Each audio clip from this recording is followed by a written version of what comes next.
Hey guys, so today is Friday and I will make, as always, a quick trade breakdown. So as you can see right here, that's our daily chart. Yeah, really bullish day today. We swapped basically daily buy-sell liquidity 3 times. So yeah, really bullish right now. Also had a higher time frame gap right here. So let's drop to a hourly chart. What you can see right here is basically the fact that we are now in bullish conditions. So we scrapped the low right here, and from there on we inversed the bearish fair gap right here, used it as support, traded higher, and from there on we just expanded higher. So let's drop to the 50-minute chart and analyze our sessions. So basically right here we have our higher time frame gap from today. So we yeah, I did not basically mark it out because it's inside the higher time frame gap right here. And basically we swapped London lows, and with that we had a market maker buy model which is basically in play. And from there on we swapped New York open kill zone buy sell liquidity, London highs, and yeah, as I already mentioned, equal buy sell liquidity right here, which is base buy sell liquidity, daily buy sell liquidity, also liquidity right here. Another buy sell liquidity, so daily buy sell liquidity, which is the high right here. So that's definitely an important high because that's the external liquidity of the market maker sell model right here. So from there we could have already retraced or expanded lower. And also the high right here is also external liquidity, so definitely important to us as well. And we also got a reaction from there. So after we scrapped the daily buy sell liquidity right here, traded into the higher time frame gap, we had one basically hourly candle which was bearish. So only a retracement in that case, because with the following candle we only barely traded below the wick right here, and from there on we are now still basically trading higher or within the range. Before we drop lower, I want to show you, as always, regular trading hours. And as you can see right here, we closed down here, so right here basically, and opened up 134 handles higher. So that's definitely basically a trending condition, and if that we can, or to take basically longs, we have to see that we trade back to the upper quadrant, and we also want to see NQ to trade back to it. So we can either take shorts targeting it, or we can wait for reaction of the quadrants level. So we basically have to wait. If we do respect them, sometimes we also like trade completely through it, so that's also possible. But yeah, so that's also why yesterday, so Thursday, was such a high resistance delivery, because we were stuck basically within the new opening range gap from Tuesday. So you can see the quadrants right here, and also basically our new opening range gap which appeared on Thursday. So we had resistance right here, support right here, and only trading basically between the event horizon.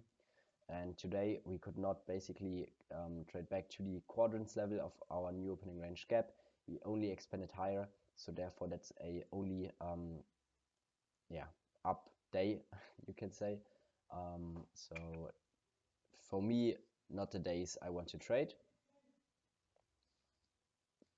So let's drop to a 1-minute chart on NQ, and I will also show you my executions as always.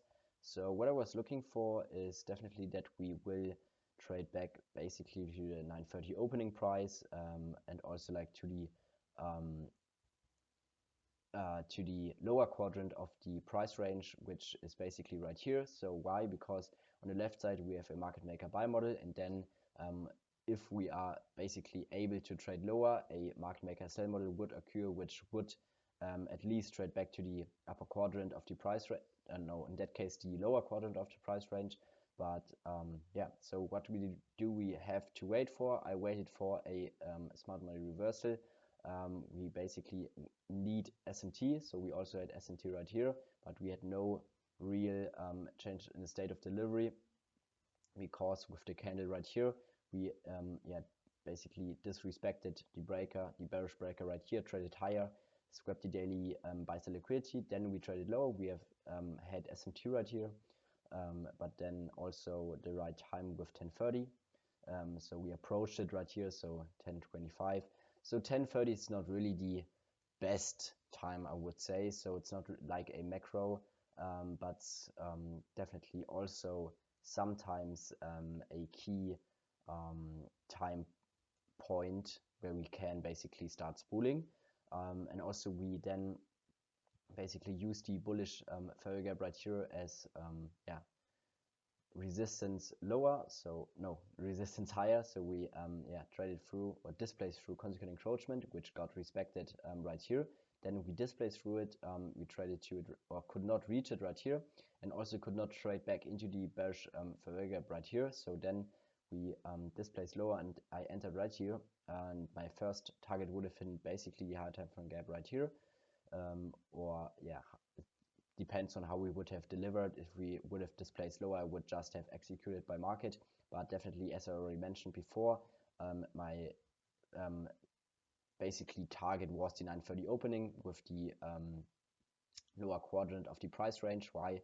Because basically I already explained why the lower quadrant, but also the 9:30 opening, because with that we are trading back into the new opening range gap, and I don't know what happened now. Okay. But yeah, so back to the trade. I entered right here. Also with 10:30 we traded back to it, but reacted of the upper no of the actually of the upper quadrant of the price range perfectly, and so I added right here, but we could not basically pick up speed and displace below the low right here. So therefore I mitigated one right here with basically the aggressive candle. That's not what we want to see. We want to see low resistance delivery to the downside, and I got stopped then right here, and I think I'm really content with the trade. Why? Because the invalidation point for a low resistance delivery to the downside is definitely basically within the breakaway gap right here, because the bearish fair gap formed by displacing through consequent encroachment of the bullish fair gap right here. So we don't want to see NQ actually to trade back to it. Also, like, we don't want to see NQ to trade even above the bearish order block right here. So the bullish candle should have reacted as resistance, as we did right here. So trading higher with the candle right here is not what we want to see. So therefore that's a perfect stop, and I'm really content with that, and it was definitely the right decision, because as you can see right here, we are not able to form a market maker sell model in here.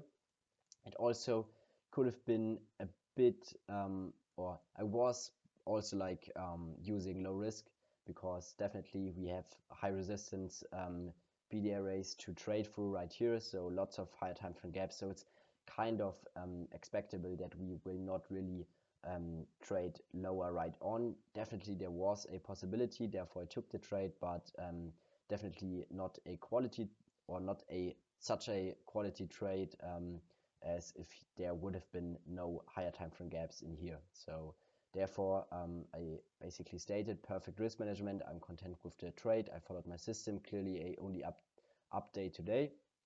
Got stopped at the invalidation point. Perfect. So that's what we want to see. It is a losing day, but not a huge one, so only minus 33 bucks, and so we followed our system. So basically it's a winning day. Yeah. So yeah, that's basically it, and see you soon.